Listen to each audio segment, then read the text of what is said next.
welcome to Real Taxi with me, real taxi driver and stand-up comedian Trevor Bickles. On today's show, we've come all the way to Cambridge to meet a fantastic comedian. Now, this guy is not only funny, he's internationally funny. He's gone around the world doing his comedy. He's a little bit of an actor, and he's got a really interesting story about a bit of charity work he does. Now, I'm not going to waffle on anymore, because you know what I'm like, I can waffle a little bit. So we just get straight to the guest. Introducing the wonderful Dave Alfie Ward.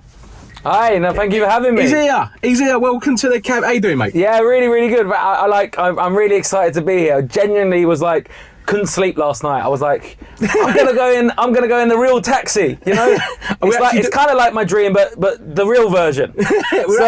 we're actually doing some comedy and we're leaving the house, which is basically which is nice. It's just nice to get out. It's like anytime somebody asks you, "Do you want to do this?" Yep. I just want to do stuff. So I'm really glad to be here. It's nice. It's I told my mum today. She said, "What are you doing?" I said, "I'm filming something called Real Taxi," and I was a bit worried that she didn't say what's that about. She kind of knew, well, which means that she knew what fake taxi is. Do you know what? Right, my mum. Right, I put something on Facebook about it. My mum said to me, didn't she? She goes, "Where did you get the idea for Real Taxi?" Yeah. And I'm like, right. I had to explain to my mother. You know what I mean? That's what I expected to do, but she was like, "Okay, all right, cool." But just being here has kind of, and this is obviously a piss take of it, has kind of completely kind of ruined the fake taxi because I was under for a while. I was like, maybe it's real, maybe they are real girls, but the camera is so glaring. Right, it's like literally right there. But usually on fake taxi, it's like when they've got their arsehole out, and then they see it because their arsehole's out, and they go, "Oh my god, is that a camera?" I don't know what you're talking about, Dave. It's the first fucking thing I've seen. I don't know what Dave's talking Camera's about. bigger than my head. I've not seen anything like this. I don't know what Dave. I literally have no idea what Dave's talking about. Do you know what I mean? It's like the reflection of the glint of your arsehole hits the camera lens, and then you see the camera. Fuck off! It's right there. I've ruined the what's the word? The fantasy for you now. Yeah, 100%. I've ruined the notion. 100%. I'm just going to be flaccid now. It's going to flaccid taxi every time I watch it. Every time you're going to watch it, going. Yeah. I see how the camera. I know exactly what they do. They drive around for a half hour looking for good light, and then they fuck. Right, hold on. Right, I've come to Cambridge for Dave. All right, we've met in the middle. He's come from Norfolk. I've come from Hertfordshire. I don't know Cambridge. All right, I'm trying to find somewhere that works. Okay. Anyway, let's get on to talking a bit about you, Dave. Right, you have done a lot of work with charity, and not so much charity, more mental health issues. How did you get into that? And what sort of work do you do with mental health? I have bipolar. Okay. So for a long time, I was suffering with really poor mental health. We're all on the mental health spectrum, right? We're all on that continuum. Nobody does not suffer from poor mental health. It's like saying I never get ill. Like, some people get ill more than other people, but you're all going to catch a cold every now and then, right?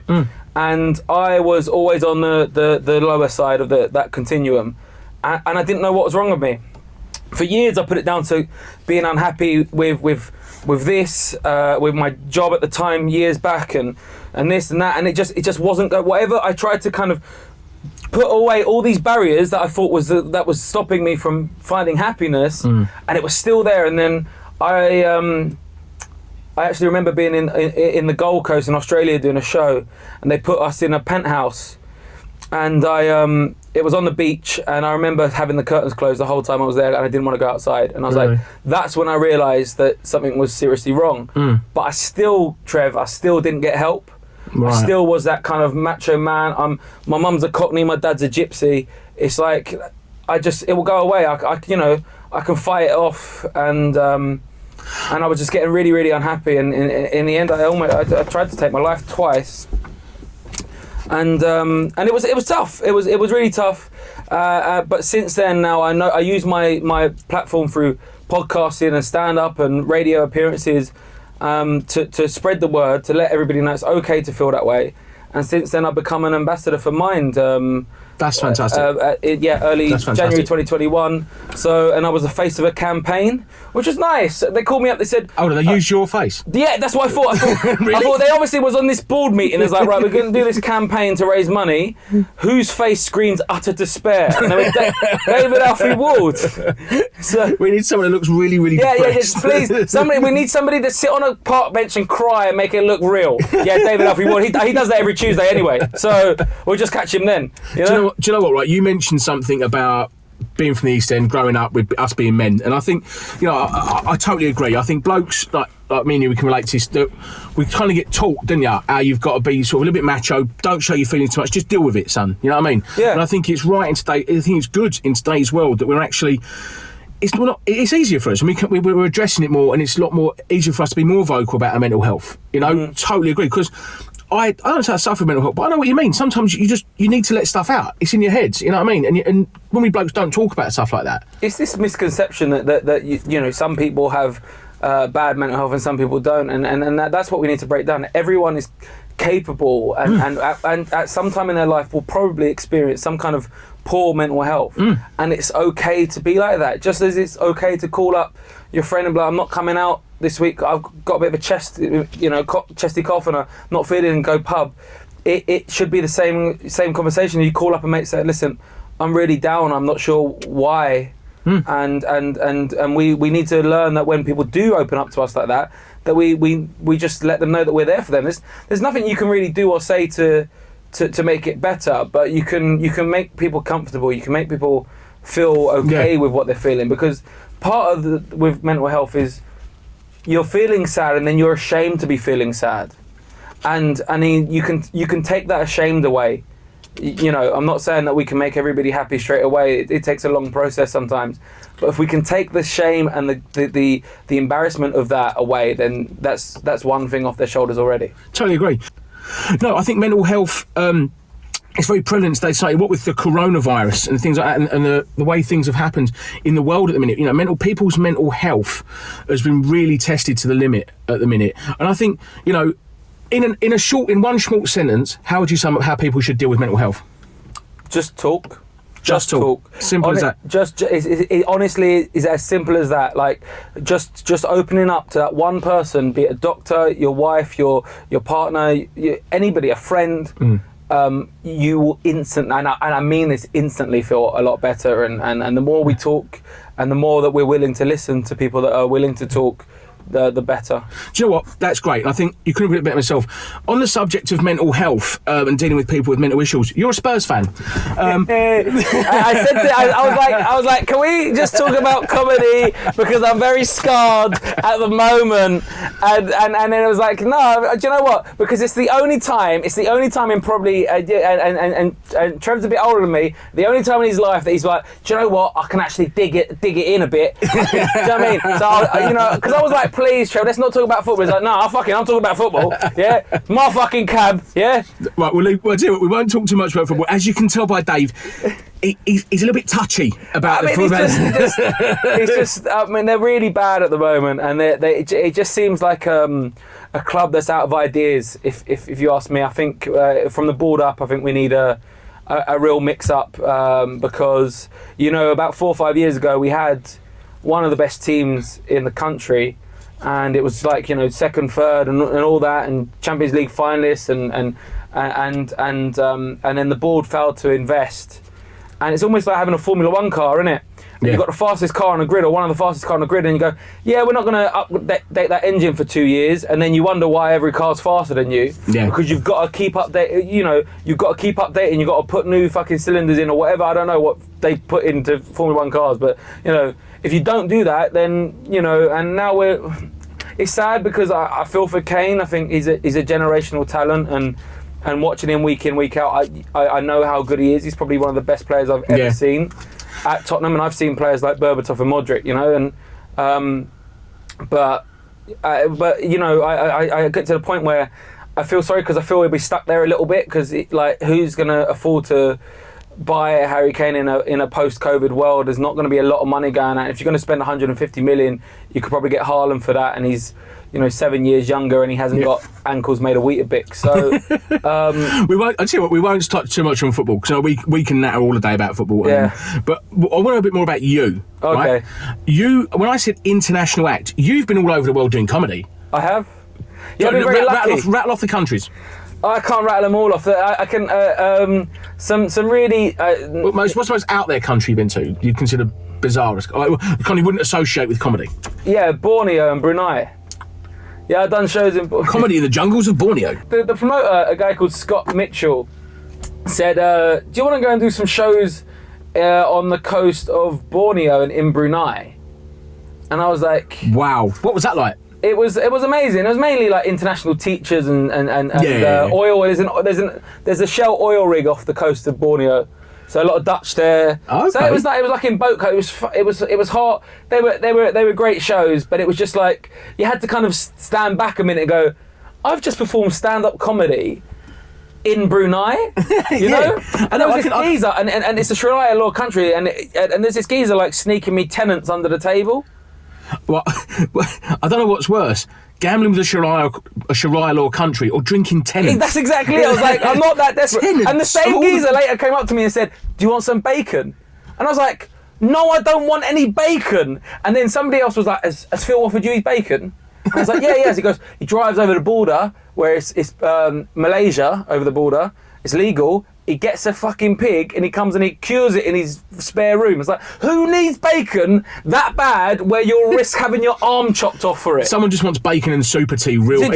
Exactly. If someone wants bacon and super tea that bad, I think they have a serious problem. Yeah. Oh man, I was walking around Borneo with Phil Kay, who has a little ukulele with him at all times. And everyone, when we got there was like, okay, you can go out, explore the city. Don't say anything about the Sultan. It's illegal to mention the Sultan. And Phil is walking around playing his ukulele. Don't insult the Sultan. And I'm like, bro, I'm not with you. Shut up. I'm not. And he's like, shut of course you're with me. We're the only two white guys here. And I was like, I'm not with you. It's like shut the mouth, shut your mouth. But it's been an amazing experience. I've been very lucky. So someone that started stand up when I was 21, 22, so 7-8 years ago, and to be I've done some of the biggest comedy clubs around the world as well in that time. That's brilliant. And it's been great, from like Cape Town to Perth to Southeast Asia, America, and all over Europe as well. I also noticed on your Facebook, right? There's a picture of you on the stand-up sketch show. Right, am I right in saying that? Yeah, no, you are right in saying that. What happened there? So it's a weird story. So the producer of the stand-up sketch show, a guy called Matt Campion, a beautiful guy, right? I followed him on socials for a while, and then I was waiting for my friends in a pub a couple of years ago in Waterloo Station, and on the table next to me is Matt Campion, the producer of the stand-up sketch show. My mates ain't there yet. I'm sitting on my own. I just thought, you know what? Get your dick out, Dave, and go and say hello, right? Yeah. And I go, I wouldn't I'm get my David dick out, Alfie. I'd just go and say hello. Yeah. That's right, yeah. I was like, balls on the table, Dave. Get your balls off the table. Go for it. And I just went up and I said, hey, I'm David Alfie Ward. And he goes, I know who you are. So I know who you are. I'll follow some of your videos. And I was like, great. And then we were chatting for a while. And he asked me about my mental health struggles, actually, because he's obviously followed me. I didn't even realise. And then he goes, "Oh, send me some of your stand-up." And then he replied about 2 weeks later when I sent him some of my stand-up, and he said, "I really like it. I'll get you on the stand-up sketch show if I can." And I didn't hear for like a year, and I just thought, it's one of those things. Producers, he's got so much talent. Yeah. And then he messaged me last summer, and he was like, "Hey, we can record again, and I'd love to get you into host to see what you're about and see you live." And I hosted the first TV production post COVID lockdown. Wow. That's brilliant. Yeah, it was amazing. It was such an amazing experience. I was on with like Jade Adams and Ian Sterling and Alfie Brown and lots of pool of talent, and they're all coming up to me like massage. Ian Sterling was massaging my shoulder saying that joke you said was amazing. And I was like, this was my first gig, so I hadn't gigged in 6 months. Wow. At this point. And that's quality. And then Matt messaged me the next day, goes, you did brilliantly, and should we get commissioned for a season 4, we'd hopefully like to get you back and be on the show. And I mean, that's a long way off, but mate, that's so basically you were the fluffer, and it went well. Yeah, it went well. Yeah. Mate, it went as well as it. It's superb. I'll tell you, Trev, it could have gone better, but I was like a bit rusty from being out, and I was nervous, and it was socially distanced as well. So it was up the creek, which holds maybe 150, and I think there was 34 people allowed legally. Right. So it wasn't your usual gig, but I felt like I did enough to get a second shot at least. Yeah. So mate, I'm really happy just to be on the stage with that talent. Mate, is amazing. Just to be considered for that, it's amazing. Yeah. And the thing is, when you do well, right? When you do it, and then the fellow comedians come up to you and go, that was good. It was weird because it was Ian Sterling was massaging my shoulders and talking in my ear, relaying one of my bits, and I was like, this is the voice of Love Island telling me my bit in my ear. And it was just so surreal. So, Dave, not only are you sort of a box of tricks with regards to your comedy, but you also do a bit of acting as well. Now, I've seen you've been over in France, am I right in saying? That's right. How did you get into it?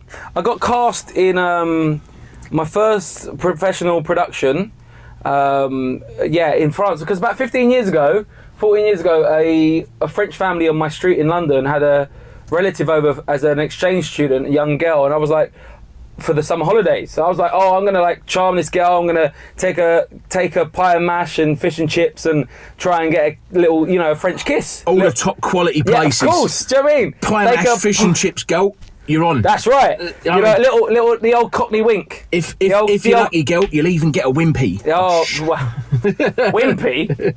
Showing your age now, isn't you? And and then I just, I didn't get anywhere with this girl, but we became good friends. And then 15 years on, her brother is a successful movie director, right, in France, and he was doing this project for a big television thing, like a pilot for them. And he'd cast all these. He was doing in English. His first project. Usually, it's lots of French projects, right? And he's cast all these American and English actors. And he said to his sister, I can't find one actor to play this part that I need. She goes, what's the part? She goes, well, he has to be like a cocky, boastful, loud Londoner. And she said, I know the guy. I know him. Yeah. I've got the right man. Yeah. So he looked at my Instagram and he was like, yeah, he cast me from that. And then they trained me out and got me this apartment and hopefully it gets picked up by a big network. That's fantastic. And since then I've gone on to like get more. So I'm doing a small part in a drama next week as a press officer. Wow. And then where would that be filmed? Would that be shown in the UK? Yeah, which the press officer thing? Yeah, because it's to do. So the studio is going to be set's going to be at like Downing Street. So I need to walk in like Downing Street doors and stuff. It's quality, mate. Fun and then yesterday I got a casting from a girl that's trying to represent me. She's like, I love this. I think you'd be great for it. It's Netflix. It's a lead role on Netflix. She kept on saying lead role on Netflix. I was like, well, what is it? Then she goes, killer. We need someone to look like a murderer. Yeah, 100%. You'll fit the part. Yeah, she was like, it's going to be massive on Netflix. And I was like, that's going to be great. Could have been worse. They could have said pedo.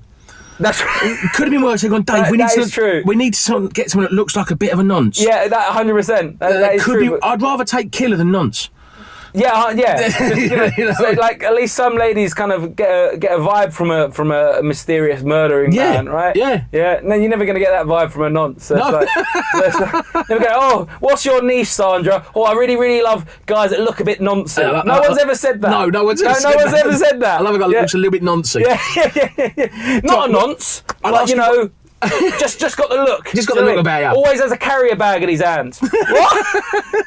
Right, and I'll tell you what, last question for you. I mean, you do something that no other comedian does, right? It's a very rare thing. You never get this on the comedy circuit. You've got a podcast.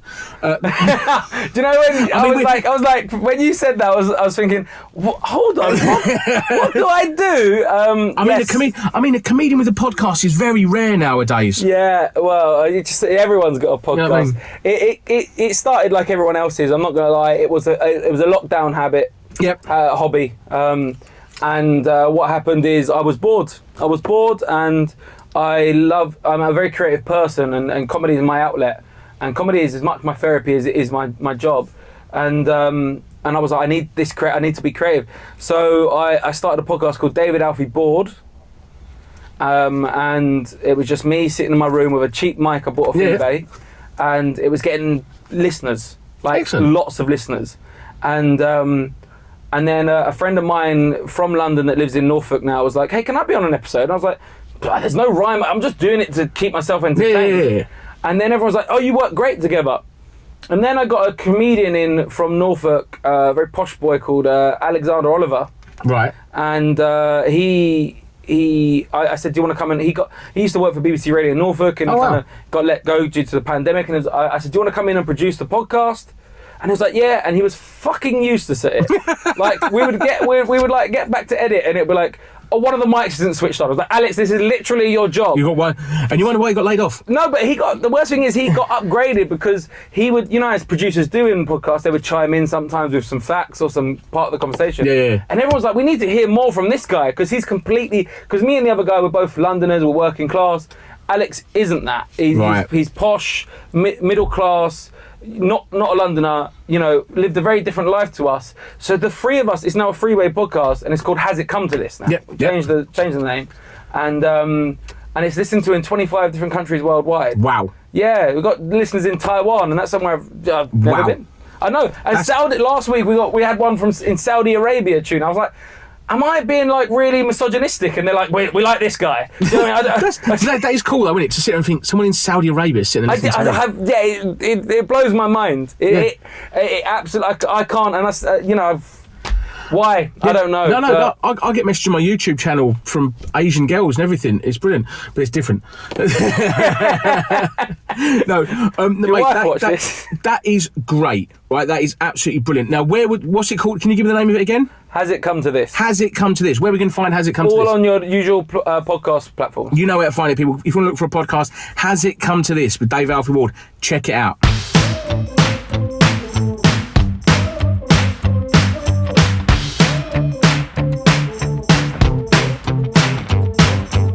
Dave, that was absolutely brilliant. I really, really enjoyed chatting to you there. Now, are you ready for the quiz? I am. The quiz, right. If you don't know what the quiz is, if you're new to the show, this quiz is called How Much Is That Celebrity on Cameo? I've been on the website Cameo, where you can get celebrities to record you a greeting.